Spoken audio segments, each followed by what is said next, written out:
Hello and welcome to this special broadcast right here on CNBC TV 18. I'm coming to you from the Bharat Mandapam, the very Mandapam which hosted the G20 conversations. But today I come to you specifically with respect to the India Mobile Congress, the 7th edition to be specific.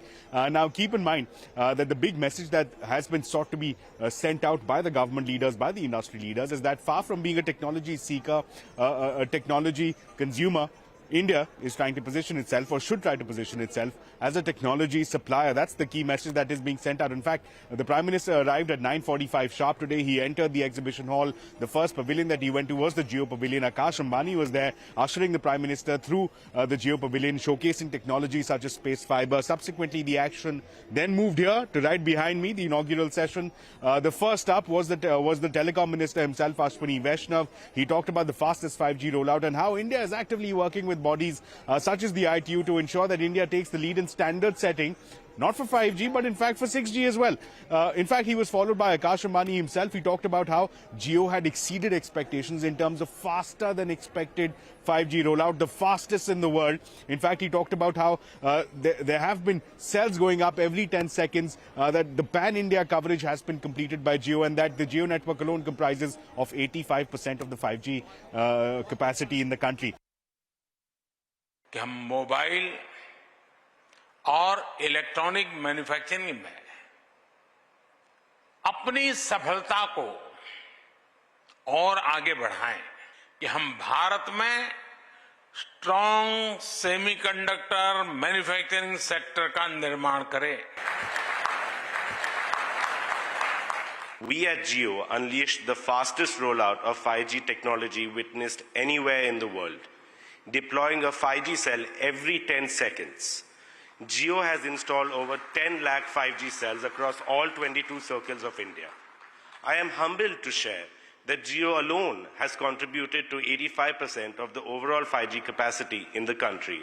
Now Jio can provide 5G access to over 200 million unconnected homes and premises, making India the broadband capital of the world. Over the past year, the Vodafone Idea team has worked diligently to prepare the core network for 5G deployment.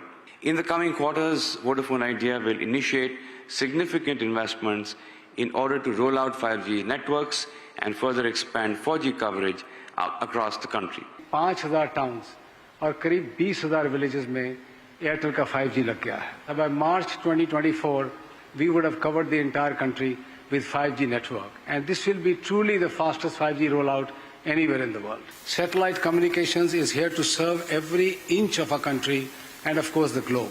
We were able to get 2 rockets, GSLV Mark III, from ISRO to launch 72 satellites last year, and today OneWeb constellation, in which Bharti has the largest stake, is ready to serve the globe, is ready to serve the country from next month onwards. Rollout of 4G and 5G has been absolutely transparent. It has been life-changing. It has made a huge difference in people's lives, and today India is emerged as one of the major technology developer, manufacturer, exporter of telecom technology, not just the importer. Give us a sense of the role that India can play in terms of standard setting, in terms of taking the lead for 6G. 6G is right now in the process of development. It will take about 4 to 5 years before the first 6G products are actually launched commercially. So this is the right time for us as a country to make sure that we start working on 6G, because if we start now, then we can take the lead in the entire technology space. And we want to take lead in developing technology, in creating our own IPR, in using our IPR, Indian IPR, to be used all across the world. That's where the crux of the Prime Minister's focus is. That's why just a few months back, Prime Minister had launched the Bharat 6G vision.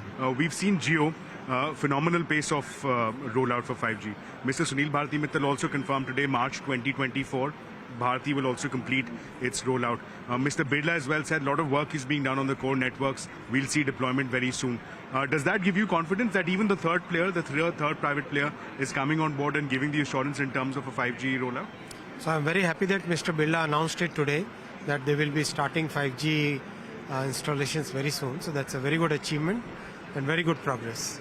One final question, sir. Mobile manufacturing has been key aspect. We've seen significant growth. The numbers, the graphs are very dramatic. What is the next step from here? Do we look at mobile components? Do we look at widening the portfolio of manufacturing being done here? What is the next step from a policy standpoint from your perspective?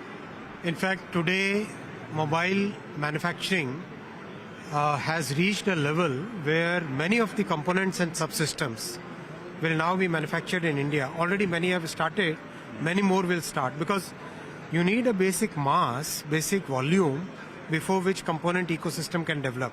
And that volume we have reached today. Today, mobile manufacturing is about $44 billion industry. Well, I also reached out to the tallest leaders within the telecom industry, and there appears to be near unanimity, near consensus on a few aspects. Number one, the phenomenal pace of the 5G rollout. Number two, the gauntlet that the Prime Minister has thrown for rollout of 6G. Also, on the issue of the appetite that the Indian market has and the opportunity that the Indian market holds going forward for the industry. The rollout that we have seen in India has been phenomenal. It's the fastest rollout seen anywhere in the world that we witnessed in India. It was a big challenge for us because we are the major suppliers, but we managed it, and it was all about planning, support from the government, and the ambition of the telecom service providers to continue the rollout. As far as the subscriber uptake is concerned, again, it's been extremely promising, and we expect that this will continue. As per our mobility report, we expect about 700 million 5G subscriptions by 2028. So still a long way to go, but looking very good. In terms of looking ahead, you've mentioned 2028, and you've mentioned about how there could be 700 million 5G users. While that is, of course, on the minds, but one thing that is again weighing on the minds of the policymakers is where to go from here. The answer that fell from the Prime Minister and from the Telecom Minister is 6G. They're looking at 6G. They're talking about how India may have missed the bus for 2G, 3G, 4G, but that we need to take leadership for 6G. How would you reflect on that as an industry challenge? No, I think we have demonstrated that in 5G as well. With the rollout that we did and the speed of the rollout, I think India, even though we started a bit late, has overtaken any other country globally when it comes to 5G deployments. And I'm sure we'll see similar in the subscriber uptake as well. When it comes to 6G, I believe, it's good to start planning, but I believe it's still a few years away. And, we are in the process of looking at what should 6G actually solve for us, right? So it's very preliminary stage, but I'm very happy that there is focus from the government on 6G from now, because we can do wonders in 6G again in India. We are really at the cusp of technology explosion. Last year, if you remember, PM Modi had announced the 5G rollout, and in October, that's what happened last year. And we have seen in this 1 year, there's been a lot of traction in terms of 5G adoption by end user, and also enterprise will come up later. But I think it has been very, very exciting, and we have seen from MediaTek point of view, we have the entire gamut of chipsets for 5G technology, from the mainstream smartphones to all the way up to flagship. So, it is really a very, very important development in India, and I think we are really looking forward to the ongoing 4G to 5G transition. Speaking of 5G, very interestingly, we saw the fastest 5G rollout. We already have 125 million 5G users. Do you see that appetite growing? This 4G to 5G transition, we are looking at it as a very incredible opportunity for us because that way we can kind of use our products of 5G chipsets more and more. And next few years, I think we will see more and more adoption of 5G chipsets for the end users, and that momentum is very, very good right now. We've seen a dip in smartphone sales. That, of course, is a big segment for you, big revenue generator. But at the same time, we've also seen green shoots in the form of demand coming in from the auto space, from the world of IoT. How are things positioned for you? Are things on an even keel? Are you cautiously optimistic? I think, India is a very important market, first of all, because of the demography that we have here, the youngest population in the world. I think that really helps to drive the consumer demand. So that aspect remains, whatever vertical you talk about. And, MediaTek is actually having many different verticals. So smartphones is something you mentioned. That's roughly 50% of the revenue. But there are so many other verticals which are doing very well, like, smart TVs, routers, smart speakers. All these segments are, very, very important for us, and they're doing very well. 1 year ago, we launched the 5G. The Prime Minister was here itself at the IMC and we launched the 5G. 1 year from now, we are already touching 125 million users. Our projections are that it should touch about 700 million by 2028. But these are just numbers, you're right. There is a big assumption of consumers, there's a big assumption of enterprise coming together for this. But what's also happening typical in India is the 5G manufacturing stack is getting, it's bespoke and it's typical to India as such, as against the rest of the world. 5G is one aspect, and that's certainly something that the industry, I think just borrowing from what the industry captains had to say this morning, is something that they're focusing on, that they're working on.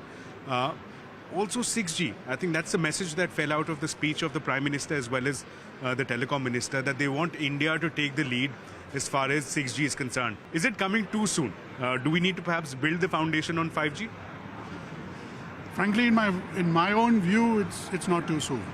So I don't think as a country, as a consumer, as a nation, we can wait for 5G to evolve, get mature, and then talk about 6G. So talking about it, being a part of the standard setting exercise right now, it's good timing, I would say. We had Mr. Kumar Mangalam Birla talk of how perhaps there's a lot of work being done internally within Vodafone Idea, and that very soon we'll have 5G deployment by Vodafone Idea as well. Does that give you confidence in terms of the strength that the Indian telecom sector has, or does that perhaps maybe cause concern that so far we've only had 2 telecom players rolling out 5G networks? So it is complex. The Indian playing field is complex. It's not easy. Regulations and policies are now adding the stimulus, if you like. So I wouldn't say it's just a 2-player game. It's phenomenal. The vision that was shared by our Prime Minister to make this happen, to connect every part of India on 5G is truly phenomenal. From our experience, typically countries have taken between 3 to 4 years to get this kind of coverage. And this kind of coverage happening in India within 12 months is absolutely phenomenal. So I think we should all be very proud of it. But what's happened at the core of it is this kind of commitment by Tier 1 operators like Airtel Jio to step forward, to do huge amounts of network deployment, but also to look at technologies from around the world and including in India to make sure that the networks come across. The experience is ultimately what has to be measured out, and we're very, very proud that across majority of the Tier 1, Tier 2 cities, you can now experience 5G. And my own view is as we go forward into the next year, there'll be further network investments, particularly on the fiberization side, to really make sure that delta experience from 4G to 5G really comes through. We've seen a great amount of traction as far as the retail segment is concerned. We're yet to see use cases at a level where the enterprises are also willing to come on board. How do you see that journey evolving? Do you see that as a concern, or do you see that perhaps an opportunity that is yet to be uncovered? I think it's a huge opportunity. In my own view, at least 50 to 70% of the value of 5G will actually come from the enterprise side rather than the retail side. So I think this is a huge focus for the entire sector. I'm talking of the telecom sector, I'm talking of the government, but even private sector. We are also part of the Vedanta group, and we're already evaluating what are some of those opportunities where you could bring in operational efficiencies, where you could look at asset monetization, asset monitoring, safety. All of those things could be very, very interesting use cases. I think India itself, manufacturing is scaling up, so I think timing-wise it's also very good when you look at Industry 4.0. Again, we're just at the initial stage. My own dream, for example, is that can we have driverless tractors in India? So instead of our farmers, facing the heat, at 40, 50 degrees in India, can we have driverless tractors? And they're looking at their technologies to get the best pricing for their vegetables. So those are kind of things that excite me. Well, on that note, let's step into a very short break. But on the other side, we get you interesting use cases and application of technology here at the IMC 7th edition.